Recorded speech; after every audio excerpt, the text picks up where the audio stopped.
and welcome to another edition of Nostalgia Crackdown here on the Let's Get Ready Network. I'm Adelia. I'm with my buddy Josh. We're here to talk about the Schmoedown. And Josh, we have a good episode for today.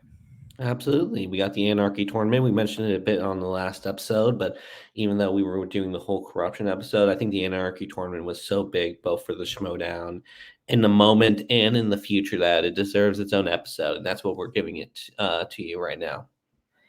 Absolutely. So, how about we start by talking about our initial reactions to the teams? Yeah, so we had this big announcement video posted by the Schmoedown, basically announcing the teams after Kalinowski announced that they're going to mix up all the teams. And I remember my initial reaction is like, man, they're mixing up all the teams. Like it was such a big Yeah. change. I was like, geez, this is a big swing. I'm not sure if I like it. But then we got some of the teams. I think we got a lot of the teams division was very interesting in this moment because the Drew McWeeny and Sam Levine. For some reason I'm blanking Above the on line. above the Above line. the For some line. reason I kept thinking above the belt, but yeah, above the line, just retired. Shirewolves. This was before the Shirewolves won the belt technically because they were about to play Brienne Chandler for it, and there were different scenarios in the announcement video on if the Shirewolves win, this is the teams. If Brienne and her mystery partner win, then this is the team, sort of thing. Yeah. And if you look at like the teams division in general, a lot of the older teams kind of were either in the league so long and never were kind of stopped by the Patriots and above the line, where it's like, I guess I don't want to say gone stale because I still liked a lot of those teams, but it was a lot of like older teams that never either got close or like faltered at the end of getting that belt.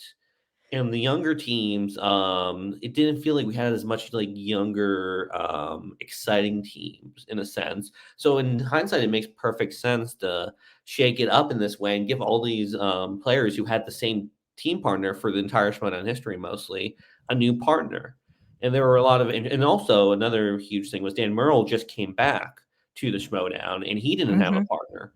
So, and him going in teams was a huge thing. So, a lot of people were excited to see who's going to be Dan's partner, how's going to be breaking down, who was going to be Kalinowski's partner, because Kalinowski's the one setting up all the line. Will he give himself Merle? Will he give himself Guy? And then we Yeah. got the initial reactions to the bracket. And I'll ask you this: out of all the teams that were announced, is there one that like immediately caught your eye, where it's like, oh, this is the team that I'm super interested in? Bateman and Riley, who's the boss. As we learned, they would be known after this. That's just such an interesting pairing to me because Bateman was at this point in time such a dick in the in the Schmoedown, and Riley wasn't. The And opposite, really, true the gentleman. opposite, the absolute opposite.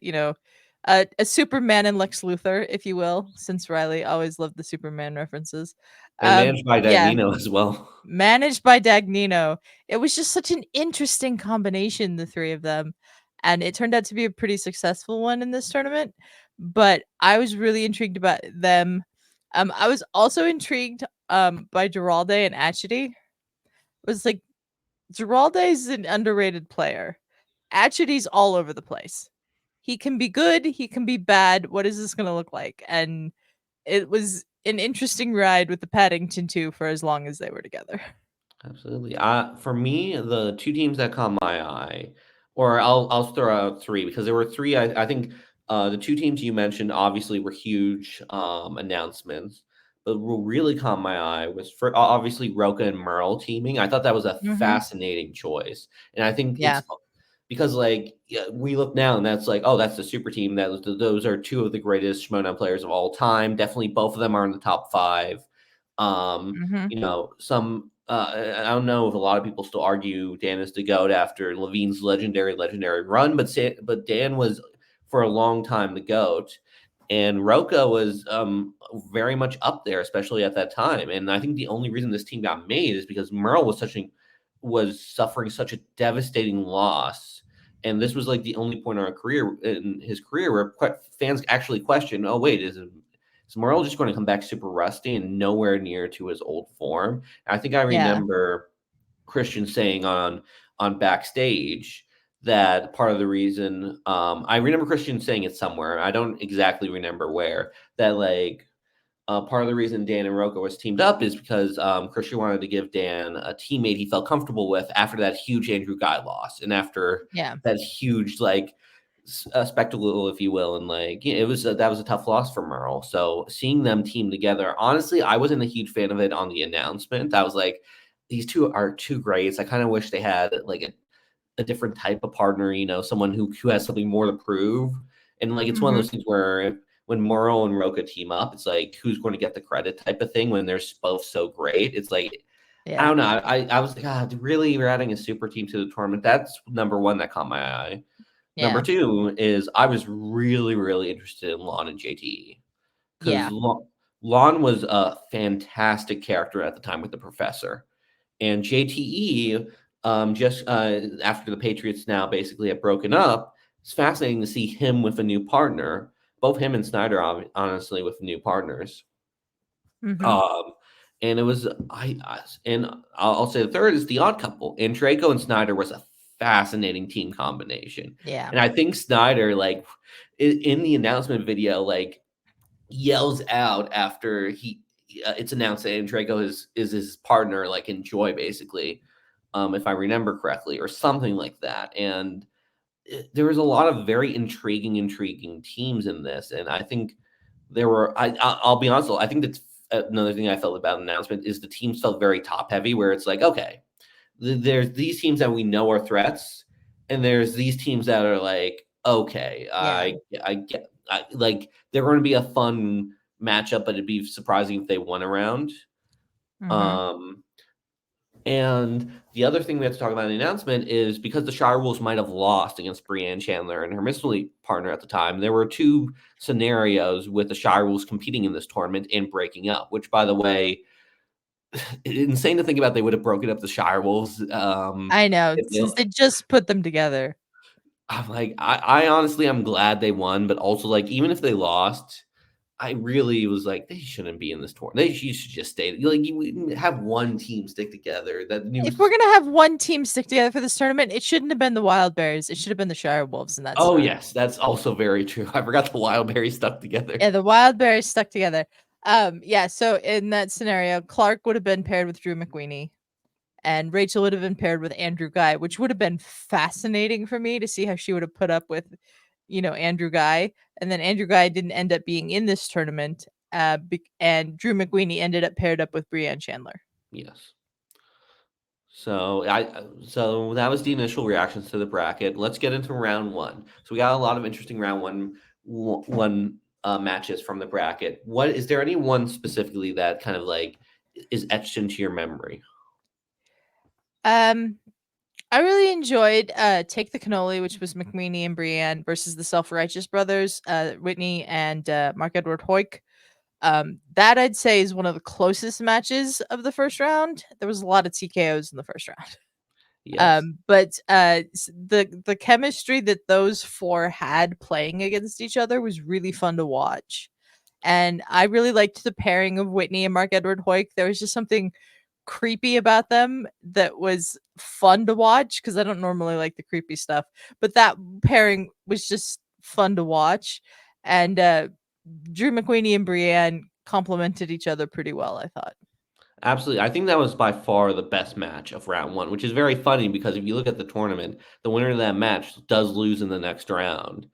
Yeah. And if you look at those teams don't have a lot of history. I believe because Brienne retired shortly after this tournament, Yeah. take the cannoli does not go forward basically after this tournament, and the self righteous brothers, they have a weird like They only history. played one other match, and Yeah, and that it was was against the another Looney match where Bin they the like. Looney Bin in, the Ultimate Team Tournament in 2019, and they lost.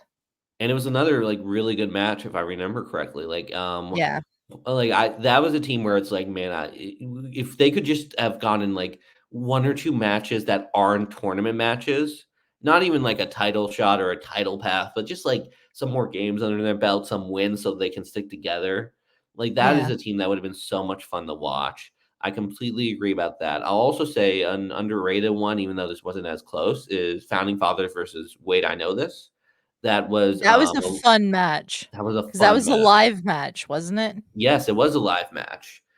With, And it was Coy as W Stacy and Winston's manager. Yeah, that was a the fun way that I know match. this is like what the is we're both notoriously in a way Wild Berries haters. If there's any team that should have gotten the Wild Berries type of fame, it's Wait I Know This. It's like if we were Yeah. to like if I could replace the Wild Berries with Wait I Know This, I would do it every single time. I wish that was such a fun team. So many great matches. It's truly like ah, but Yeah. what can you do? I mean, other than that, yeah, there is a lot of what's it called? Very higher first round like matches. Looking through the ones to see if there's any non TKOs, but we get There was three matches in the first round that weren't TKOs. Who's the Boss beating the Crazy 80 Greats, which was Zipper and Haley Fouch. mhm. Corruption beat Inky in the Brain, which was Devon Stewart and Rachel Silvestrini, and the Take the Cannoli and Self Righteous Brothers match. Every other match was a TKO. Yeah. So it was a lot of like the dominant teams kind of showing why they're so dominant, why they're so dangerous. And it's like after this round, the feeling I got is like, oh, I was like at the beginning, I'm like, Founding Fathers feels like it's going to be like a tough to beat them. But after this, it's like, oh, this team looks really good. This team looks really good. This team looks really good. I mean, it could be anyone's game Yeah. after this first round. The two teams that really caught my eye after this first round, other than the Founding Fathers, was the Odd Couple. They beat Team Sebs, which was Scott Manson and Sean Gerber, by 10 points in a TKO. And also JTE and Lon Harris, the Evil Geniuses, beating the Wild Berries by 10 points again in a TKO. I thought those were really impressive performances from those two teams in particular. And I'm kind of sad that we never got to see what the Evil Geniuses would become, because after that match is when JT had his accident Mhm. that he got injured in, and he had to pull out of the Schmoedown for this. And Lon's brother Jonathan came in and formed the Harris brothers for starting in round 2. Yeah, it's very interesting because like in this tournament, I'll say when I made my bracket, I had the Evil Geniuses winning it all against the Founding Fathers. So They I was really like, could have. I think they really could have. I really think they could have as well. I thought like and again like when I was watching all these matches, the team that I was the most scared of wasn't even Take the Cannoli, it was the Evil Geniuses. I was like, that is the team that scared me the most. You have JT's championship pedigree, and Lon was just a machine of knowledge basically, and you could even Yeah. show in those games, and they were so entertaining. It was like okay, they have the trivia, but they also have the character. JT is going to have the gameplay, but then JT has the accident, and before we go into round two, Lon decides to replace JT with his brother John Harris. So we have instead of the Evil Geniuses, we have the Harris brothers. Yeah. And I do like how they made Jonathan also a professor. So he just had Lon's vibe, and I loved the Harris brothers. Like I missed the Evil Geniuses, but I loved the Harris brothers. I don't know how you felt about them. I love them too. I thought they were a really good team. They were a team that, like, I'll be honest, like, they were very solid, but like there were a couple matches where I'm like, oh, they actually won that. That's good for them. Like, yeah, hell yeah. But like it definitely felt like they were a team that got very hot and cold in some senses. Where when they were Yeah. hot, they were and could beat anyone, but when they were cold, they didn't look close to one of the top teams in the league. Yeah. And we'll get to them being really cold in a match later on in Yeah. this tournament. So let's move on to round 2. We Mhm. had the Odd Couple take out Paddington 2 in a really good match. I remember that match pretty well. And this is when I was like, Odd Couple, they've got a good chance here. They're clicking together as a team, which I didn't expect out of Andraco and Snyder. And with Roxy's management, I thought they were doing really well. Absolutely. I mean, they look dangerous as well. And after JT leaves the tournament, Snyder's the most seasoned team player basically in this Yeah. tournament. You can make the argument. So he's always a danger in teams. And with Andraco was still early in his career, but everyone knew how good Andraco was at the movie trivia Schmoedown, and like Yeah. that was definitely a very dangerous team. Yeah. And then in one of the closest matches in this round, we had Corruption take out the founding fathers. And this is when we really got to see what Chance Ellison could do. This was his second ever match in the Schmoedown, and he was phenomenal. We knew what Kalinowski brings, but we're like, who's this kid that's Kalinowski's partner? I had never heard of Chance Ellison before. I didn't really know him from the Late to the Party videos that he was in or anything else that he does at that moment. I was just like, who is this? It's just some new player. Okay, cool. And he had that vibe with the, the all black and the hat and the sunglasses, and I was like, okay, not really sure how to get into this character that he's presenting here. And then he played so well. And it's him and Mike took out Merle and Roca, which I did not see coming.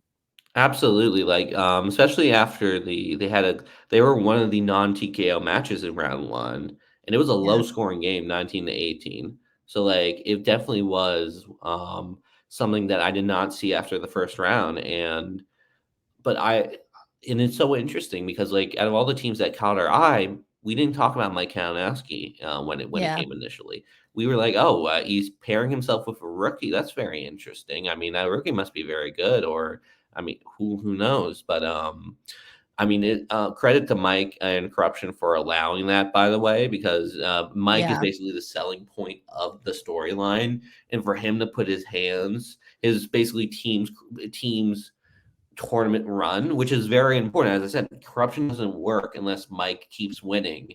And Mike kept winning even in teams. He was able to beat the founding fathers and Chance after, like, when it comes to these promising rookies in any sport, you're like, yeah, they're putting up stats, they're good, but can they beat the vets? Can they beat the players who, well, yeah, but who have the experience, who know it? We're seeing that a bit with the NBA playoffs right now with Nuggets versus Timberwolves. It's like, okay, is Anthony Edwards going to take the next step and beat the right now the most veteran, the most favored team to win the finals in Nuggets when he's only The defending champs. Yeah.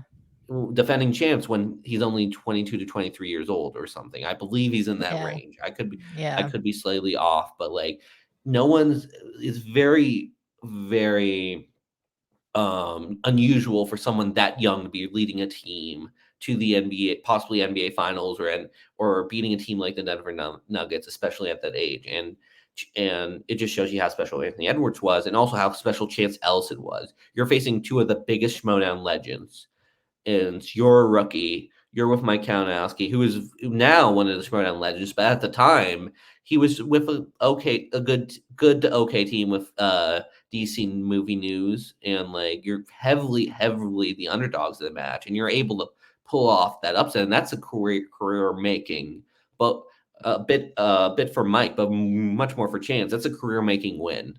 That's like, okay, Yeah. you're in the league now. We're going to see you a lot. Yeah, especially in your second match to go to sudden death against Merle and Roca and come out on top. That's really impressive, and it sort of set the stage for what my expectation level was for where Chance could perform at. And he stuck at that level pretty much for the rest of his Schmoedown career. Like I don't Absolutely. remember too many disappointing performances from Chance Ellison. Also, So very the way that match ended was very controversial for some people because that was the I believe that's the match where Dan starts writing it down but isn't able to finish it, and he's like, I have the answer, but I didn't write it fully down. And that was a whole challenge thing where it's like, hey, he said it first. He obviously knows it's a whole thing, if I remember yeah, correctly. I think you're right. I think that was that match, and you got to write the whole answer down in the time Gotta, allowed. especially Son and Death. Yeah, it's just the way the rules were. So Yeah. I remember Roka being very upset after that Yes. match. Yes. I I bet. mean, we should not be surprised that Roka was very upset about that after that match. Um, Absolutely. the other two matches in this round were pretty close also. We had the Harris brothers take the cannoli.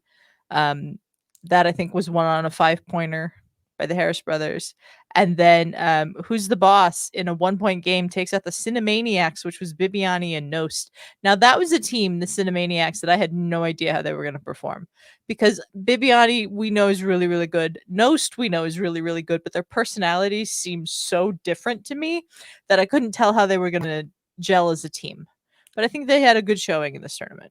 Yeah, absolutely. I mean, Gnosis is definitely a wild card because, like, he doesn't have a good singles record, and we've only Yeah. really seen him with Roca, and we give Roca so much credit for being a team's champion and a singles champion, and we don't talk about Nos that much. He's almost like the forgotten champion of the Schmoedown, where it's like if you had to list every single champion, I think the people, one of the ones and I'm not saying that that's because he's bad or anything. It's more because like he had such Roca was such a star that he was such a talker in that way. Yeah, Rocco is definitely the dominant personality of the 2 members of Top 10 that you kind of forget about Nost after a while. But Nost has so many good moments. He Yeah, does. I mean, he did might not have a full fleshed out character, but he was so good at like having the one remark, the one memorable thing, or the one comeback, someone coming at him. He was, and he was a very good competitor in teams. And yeah, that was a very close game with Who's the Boss and Cinefanatics, Cinemaniacs. Yes, but and it just shows you like we had so many TKOs. It's like, oh, is this going to be a tournament where people get round? And it's not like no. And once we got the round two, it's like okay, and we're all in. We're all going to be close games. It's going to be a very interesting one. The one that surprised me the most once the Harris brothers beat. I thought Take the Cannoli after that round one showing was going to be very promising. And after I was like, JT is not there. It's going to be Lon and his brother. I'm like, okay, another rook. Then I believe John. It's his first match ever, I believe, Yeah, and I think so. yeah, it's funny because the two people who really affect this tournament a lot is Chance Ellison being able to beat the Founding Fathers, and John Harris with Lon going on such a run in this tournament. Mhm. Yeah, there was 2 really good rookie performances from them in this tournament for sure. Absolutely. Um, let's move on to the semifinals. We had the Odd Couple versus the Harris Brothers, and even though we had a great showing from the Harris Brothers in round 2 in their first match together, I was fully expecting the Odd Couple to beat them, and that didn't happen. The Harris Brothers beat the Odd Couple 29-26. What were your thoughts on that? It was a fascinating match because I really I've I love the Harris brothers, but I doubted them every single match in this Yeah. tournament. And I was like, okay, all right, but now we're going to get the odd couple versus either Who's the Boss or Corruption. I didn't know who was winning that one, but I was like, I felt pretty sure the odd couple was going to win. I felt like that was going to be a great final matchup. I was very shocked when the Harris brothers won, and like I think this tournament is like why I'm so shocked Lon never ended up being a champion. Because after this Yeah. tournament, I'm like, geez, Lon is just so good. Like I truly thought that like after this tournament, Lon was going to be all right, even if he doesn't win the tournament, next season he's going to come out guns blazing. He's going to at least win one of the titles, whether it's singles and teams, and he's going to be like up there for a while. So like Lon had such a great tournament this match, and it was a very good game. And yeah, I mean that was basically my main memories from it. What do you remember? Yeah, I just remember being super impressed once again with both of these teams. I mean, a 29-26 score in teams is a pretty good score. And just again, the way that these teams gelled together when they hadn't played together all that much. I mean, Lon and Jonathan kind of have a rapport against with each other because they're brothers. That makes sense. But the chemistry between Snyder and Draco still was surprising me at this point. But I did at this in this match sort of go, okay, I think Snyder and Draco have the capabilities if they stay together beyond this loss, which they ended up doing, to win the belts someday. And they did end up doing that. Absolutely. I actually felt like after this loss, they were the surest bet out of all the losers to win a belt because they felt like a Yeah. team that was like, okay, that was a close loss. That was that, but like it felt like a loss where it's like, oh, they're going to get better from this and they're going to be dangerous. And we do see that after because next season they do win the belts, I believe. Yeah. And then the other semifinal in this was Corruption versus Who's the Boss. And Who's the Boss comes out on top 28-26. This to me was fascinating because by the time this match aired, we already knew the Harris brothers were in the final. And I thought that Corruption versus the Harris brothers would have been a really interesting match that I don't think we ever got to see. but we would have had the two rookies in this tournament, Chance and Jonathan Harris, competing against each other to win the tournament. And I thought that would be a really great storyline. But Who's the Boss came out on top, and I remained so fascinated with the dynamic between Riley and Bateman and Dagnino at this point. I just Bateman was starting to grow on me because I did not like team action at all. Mm-hmm. Like I liked Bateman and I liked Guy out of the Schmoedown, like their action anatomy and movie anatomy and all that stuff that they did. I liked that stuff, but them in the Schmoedown were just dicks. Mm-hmm. And I think it was this match where I started to realize Bateman's kind of turning here. He's not being as much of a heel as he was, say, at the start of the tournament. Absolutely. Like, well, I'll spend this moment talking about Who's the Boss a bit because I remember that tournament very much. And the settlement was Who's the Boss looked the best. And Yeah. like it was an amazing, amazing tournament run where they were just so good in that tournament. And also character wise, they had a very interesting dynamic. It was like good, as we remember watching, it was like good cop, bad cop watching those games Mm-hmm. where Yeah. Bateman would be the bad cop, say something like out of line or heelish, and then Riley would be like, hey, listen, I'm sorry about him. Let's all have a good game. You're doing a great job, type of thing. And like Yeah, it that was such an dynamic was interesting so interesting. dynamic. You could also see both of them change a little. Like I felt like because I wasn't sure. I don't know about you. I wasn't sure which way it would go. I wasn't sure if Riley was going to turn heel or if Bateman was going to turn face. Because Yeah. my opinion with this team's success, you can't keep the good cop bad cop thing going forever. Yeah. You have to choose a lane for one of them. And I was sure Riley was going to go heel. That's my take. I and ended up being Bateman going face. I thought it was like, okay, he lost a guy. He's starting to see the dark side, and he's winning with Bateman being like a bit on the edge. So like that's where I thought it was going. But then as we get closer to tournament, like you said, we do kind of see the lighter side of Bateman and Riley having a positive effect on him. And Yeah. like to top it all off, Dagnino's always, whenever he's on screen, he's always has is entertaining and good to watch. And like it added another dynamic on top of that where we had almost good cop, bad cop, and guy in the corner who we is somehow here or something. And I don't mean that as an Yeah, insult to Dagnino, but he it's was like just that good was his cop, energy bad I felt cop, like. and crazy homeless guy. Yes. And again, not as an insult, it was just his energy sometimes. And it was Yeah. but it's also we remember this Dagnino was basically the Belichick, the Coach Popovich, if you will, of the Schmoedown at this time. He was the only manager that has consistent success within the Mhm. Schmoedown, and the fact that he had the Patriots lost, and then as soon as the Patriots broken up, he takes the team to the tournament final. It's like it just shows you like Dagnino was just so on top of his game, is why when we had the greatest manager of all time talk, it's between him and Shannon. But the reason why it was such a hard thing to go for Shannon over Dagnino for the longest time is because of just how consistently dominant he is throughout the earlier seasons. And what Shannon does is be as consistently dominant in the later seasons, and that's why that's even a conversation.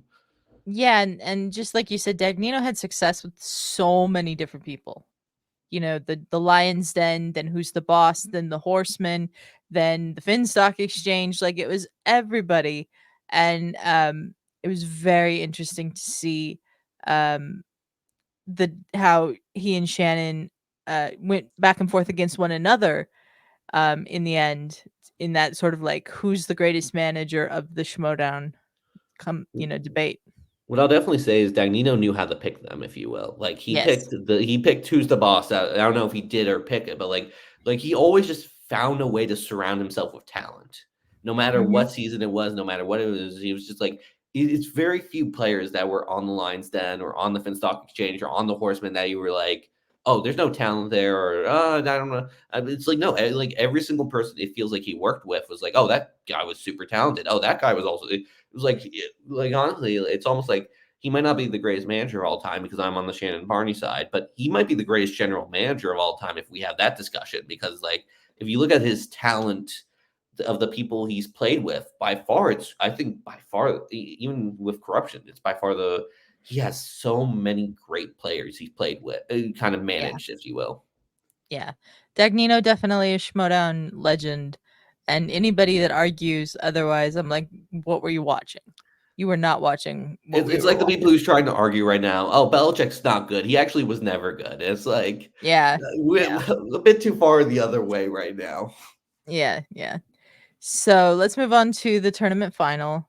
Who's the boss versus the Harris brothers? I was expecting a good match. We did not get a good match. Who's the boss won 27-10, a knockout, not even a TKO, a straight knockout in the second round. Um, I think it was in the second round. This might have been a different round because it was a tournament final. But yeah, this was not good.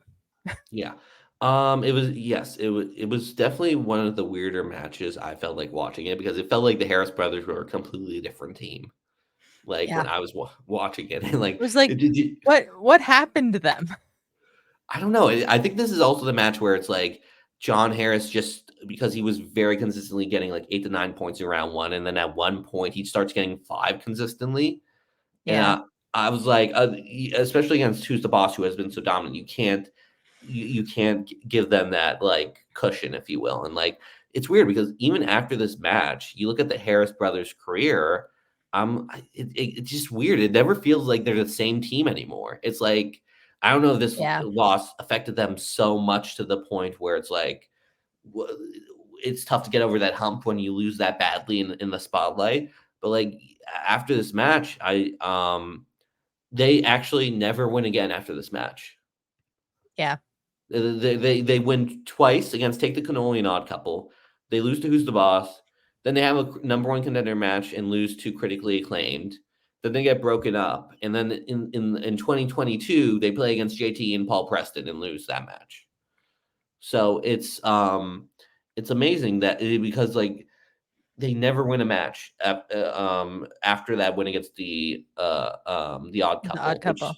Yeah. which is so surprising given like the teams they beat. If you look at it, Take the Cannoli was one of the highest scoring teams in that tournament, especially had the best round one match of that tournament. Legend Drew McWeeny, legend Brianne Chandler, Odd Couple. They played so many good players, and it's just amazing that like this is a turning point of their career, basically.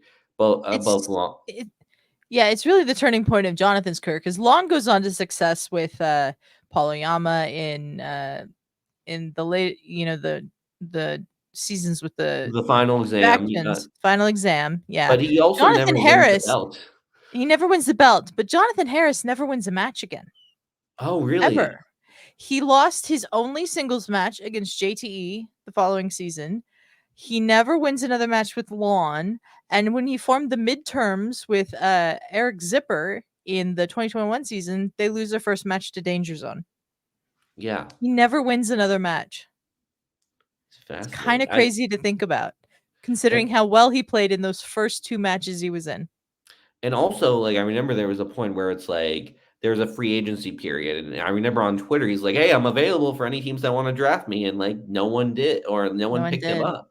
It Yeah. was so it was so man, it's so weird because it's like we usually when you the showdown usually if you go on a good tournament run, you do get a career afterwards. And John Hmm. did go on a good tournament run and nothing came of it. There's very few players where it's like you succeed in the ultimate showdown, but that's all you succeeded in. Usually there's if you succeed in the ultimate showdown, you get a push or it's just something happens. But like the issue is that John kept losing in these. A lot of them were close matches. Honestly, it's not like he was getting blown out in some of them, but like they didn't feel like the same team. They didn't feel like even in those matches that were close, it never felt like the Harris brothers were a championship team after that. When they beat the Yeah. Odd Couple, when they beat Take the Cannoli, you're like, oh, they can actually win the championship. But after those two matches, they never show that form basically again. Yeah. So who's the boss wins the tournament? And their prize for winning the tournament is the Shirewolves at Spectacular that year, which they would go on to lose. But an awesome match. Awesome match. One of the best teams matches I've ever seen. Honestly, I'd make the argument easily a top 10 match of all time, maybe top Yeah. five. So Yeah. good. Like, It's definitely way up on that list. I will say it is. I am sad that Who's the Boss never won a title just because, or the championship belt, given how Yeah. good they were in this tournament. They were so dominant, they were so locked in, and they were so close so many times. But they just, I don't know. It's in the end, it's like it almost reminds me of the Lakers, if you will. Again, basketball. I'm in the basketball mode right now. I'm watching the playoffs. Bit sad my Knicks aren't doing well, but like the Lakers were in the series against the Nuggets, they were winning like a crazy like 70% of the minutes during the games against the Nuggets. But Mhm. the minutes that mattered, the like final minutes, they lost all of them and they ended up losing the series 4-1. And that felt like the career of the who's the boss, especially after this tournament. It's like a lot of like, man, you're awesome the majority of the time. But like the final moments, the clutch moments, you're just slightly off in some ways, and that and you just slightly miss out. And, but it was an awesome teams I mean, not tournament, a teams championship match. But let's talk about the impact on the future seasons of the Schmoedown, because this Yeah. tournament reshapes the teams division. It Yeah. gave so much excitement for the teams division. It There, breathed new life into the teams division. absolutely. And that was tough to do because honestly, the Shirewolves, the way they were playing, it's like, can anyone beat them? But you get so many future championship teams. You get Corruption, which is a championship team and is arguably one of the greatest teams of all time. Just because multiple times champions, and Chance, you get the rise of Chance Ellison because of this tournament, truly, because Mhm. that Founding Fathers win is huge. And that Corruption team is, I mean, I can't speak enough about how good that Corruption team is. They've talk about clutch. That team was so clutch and so good. And They were. we we get the Founding Fathers, who are one-time champions. It's interesting because if you look at the Founding Fathers career, it's like they're really saved by Dan Murrell winning the free-for-all. Because like Yeah. if you take that Dan Murrell winning the free for all out of it, yes, they have good matches, and yes, they do defend against Shazam. That is a huge thing. But like that, if Dan Murrell doesn't win the free for all, there's no guarantee they ever get to that championship match, especially Yeah. losing to Corruption so many times. And like it's tough because if they were like, listen, we're going to break up anyway if we can't get over the hump. We need to be able to beat Corruption, and they did so in the championship match. Another, by the way, team that was made in this match. Odd Couple, Odd Couple, honestly was hugely. Even though I knew they were going to be future champs, or I didn't know, but it felt like I did Yeah, it not felt expect like them to it. beat who's the boss. I did not expect them to beat who's the boss the next season. But the Who's the Boss has a bad start to the season next season because they play a huge, I think, number one contender match against the Odd Couple, and the Odd Couple beat them. And that's Yeah. kind of the start of the fall of Who's the Boss, really, is that Odd Couple Was match. that the Chicago live event? Yes, it was. Okay, yeah, because that's when they were doing the whole, Bateman and Roxy thing that never Yes. really ended up going anywhere. Yes.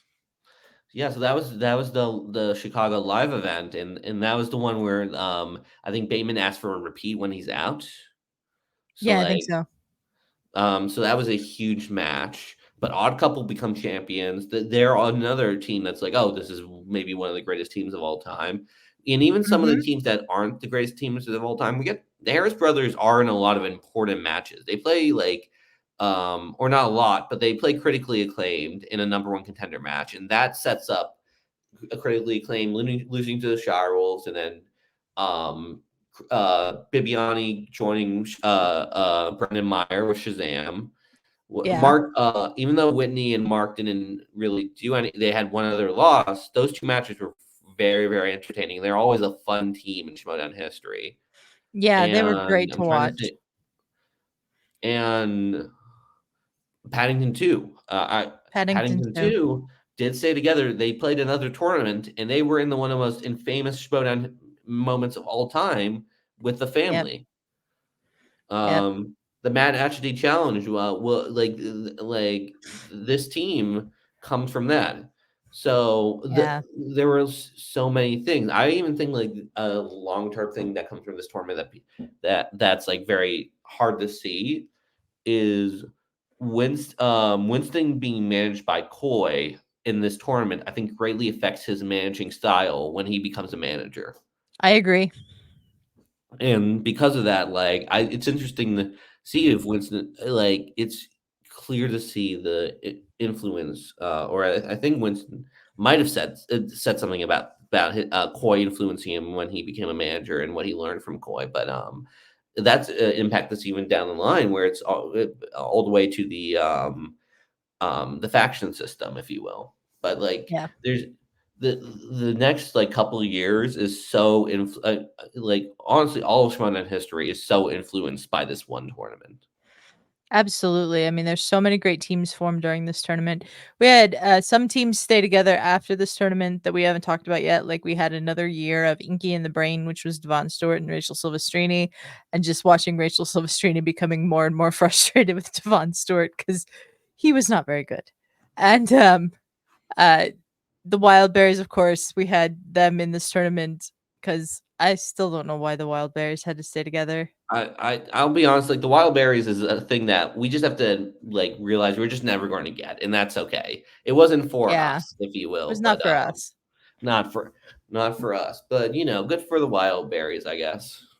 But we never saw the Cinemaniacs again. We never saw Franchise Force, which was Ethan Irwin and Sabina Graves again. I'm not sure we ever saw Sabina Graves again I after think we saw this her once. tournament. I'm going to double check.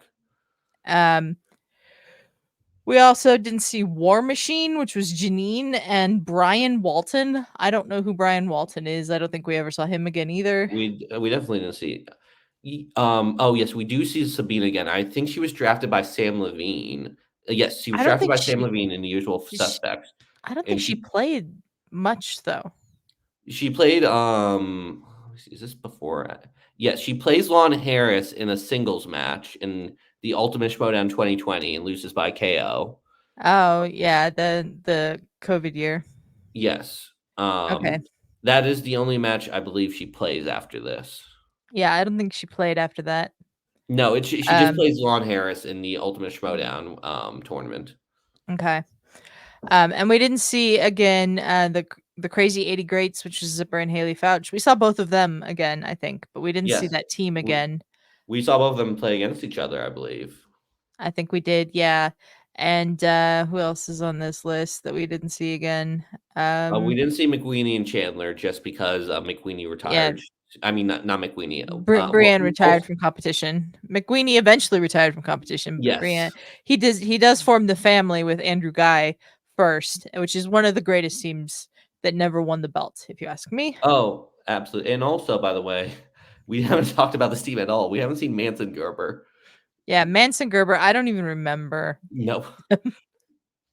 I just in that match, it's like Gerber and Inman like are interchangeable in my head in a way where it's like it was very the Yeah. same dynamic. So it was like I mean, it's always gonna be the same dynamic when you're dealing with Scott Mance. that He's is got, true. like, one, like, speed, and it's extra. He's very Yes. extra. So, So like in my head, I always think of that as a truck match, and it isn't a truck match. It's a yeah. Gerber. I It's don't a even remember their Team team name. Sebs. Team Sebs. I don't know Team why it's called Step. Team Sebs, but Team Sebs was the name of their team. I'm not sure we saw much of Sean Gerber after that match either. I think he was in a Marvel exhibition match and not much else. I'll double check, but that sounds right. Um, but this tournament as a whole, I'll just give my final thoughts on it. I think it just breathed new life into the teams division, which was, to be perfectly honest, needing it. It had been dominated for so long by the Patriots, and then we finally got above the line. And you think, okay, Sam and Drew are going to go on this great run, and then Sam retires, and you don't get it. We were just at the beginning of the Shirewolves era. I'm so glad they didn't break up the Shirewolves. Yes. Um, as much as I would have loved to have seen the dynamic between Rachel Cushing and Andrew Guy, I'm so glad they didn't break up the Shirewolves. And we got so many great teams coming out of this that were together for pretty much the rest of the Schmoedown era. A And lot of them. yeah, it I, saw the birth of Roxy as a great manager of the Odd Couple. It saw Dagnino showing it wasn't just Snyder and JTE that he could manage. Like there was a lot of really great stuff that happened in this tournament, and it was very impactful for the Schmoedown as a whole. Absolutely. We talk a lot about the faction system and how it hurt teams a lot.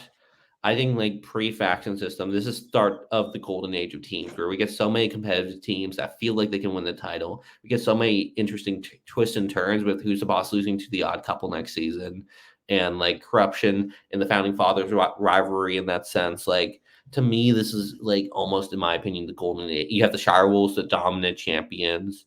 To me, this is the golden age of teams. I agree. This tournament and the next season are my favorite teams eras. No Absolutely. matter how much I love Shazam, this was the best.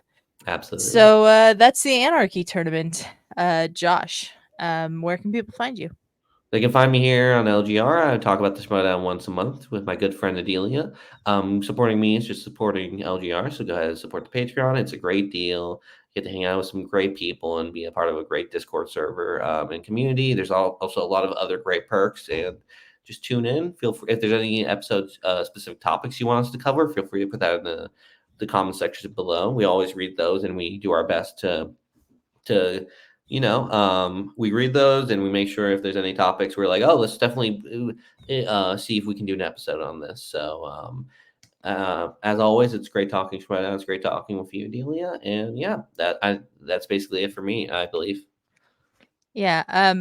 Before I say where you can find me, next month we are doing the FCL, the First Class League. So that'll be an interesting episode. So that's in June. So tune in for that. I've quit Twitter because Twitter sucks. So Twitter you does can suck. find me. You can find me at Schizoaffective Adelia on Threads. I've been posting on there. Much better for my mental health. And you can find me on Thursdays on this channel, the Rewatchers Council, our Buffy the Vampire Slayer rewatch series. We are on season 2, episode 11. I think by the time this comes out. So it might be episode 12. But we're rewatching all 144 episodes of Buffy the Vampire Slayer and doing a review on each one of them. So do tune into that. And I'll be back on the open table pretty soon. That's Fridays, 8 p.m. Pacific on this channel with Ferris. Having a good time, good conversation about just whatever the hell we feel like talking about that week.